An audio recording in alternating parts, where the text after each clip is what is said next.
Good evening, Yuva. Welcome to our Glory Globe TV. Here's the breaking news. Yes, from Malindi, Kenya. The ready soil of the Sakaholat forest is still giving up its terrible secrets. 2 hours drive from Kenya's coastal tourist town of Malindi, forensic teams turn off the dirt road into a thicket of thorn bush, entering a crime scene that came to light in mid-March.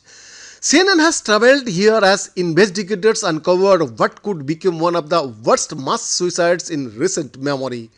Detectives say that the cult community was split into 8 separate settlements with biblical names such as Galilee and Bethlehem. In site after site, shallow graves disturbed the dirt. Many of the graves were unmarked.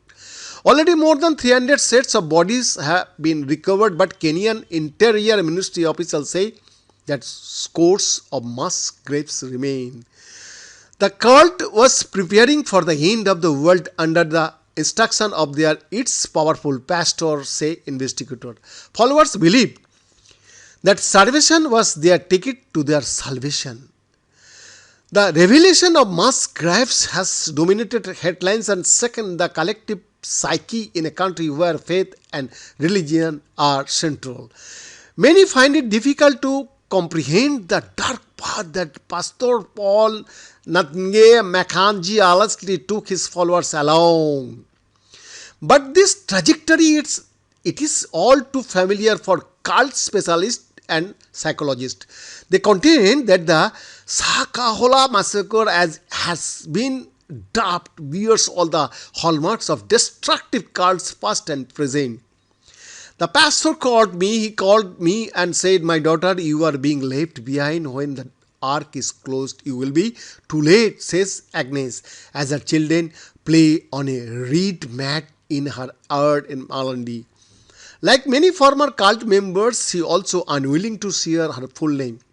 Agnes, now 26 years, joined Makanji's church when she was still in high school along with other members of her family.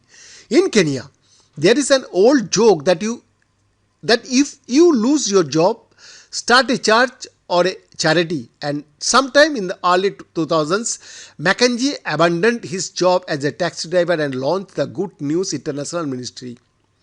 Makanji became known for his fiery sermons. He drew a significant following, says an assistant pastor who worked with him for years until they had a falling out. He did not wish to be named, as he said he is a witness in the investigation. In the beginning, the charge was good. There were no issue. The sermons were normal, but from 2010, his end time messages began. It happened step by step, he says.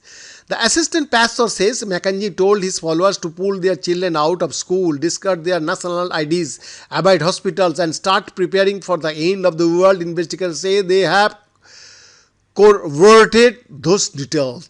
He drew in flight attendants and social workers, paramilitary police, and professionals from all across Kenya. At a recent hearing, Makanji denied all knowledge of the horrors that witness, inspectors, and survivors believe happened in the Sahakola forest. "I can tell nothing about that because I have been in custody for 2 months, so I don't know what is going outside there. Have you been there?" he asked CNN. When asked about the accusation that followers of his group had starved their children following his instruction, Makanji said he had never seen anybody starving. The pastor and his closest followers have been in custody since the mass graves were discovered, although they are yet to be charged, as prosecutors continue to ask the court to extend the custody period to allow further investigation.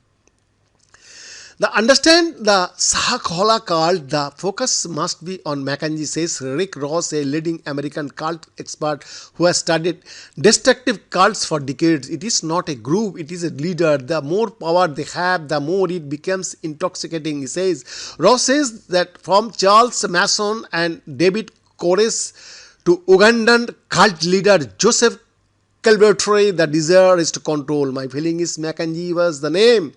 He was a man that no matter how much control and power he had over his followers, it was never enough, says Ross. Beyond the report, Glory Globe TV, Delhi.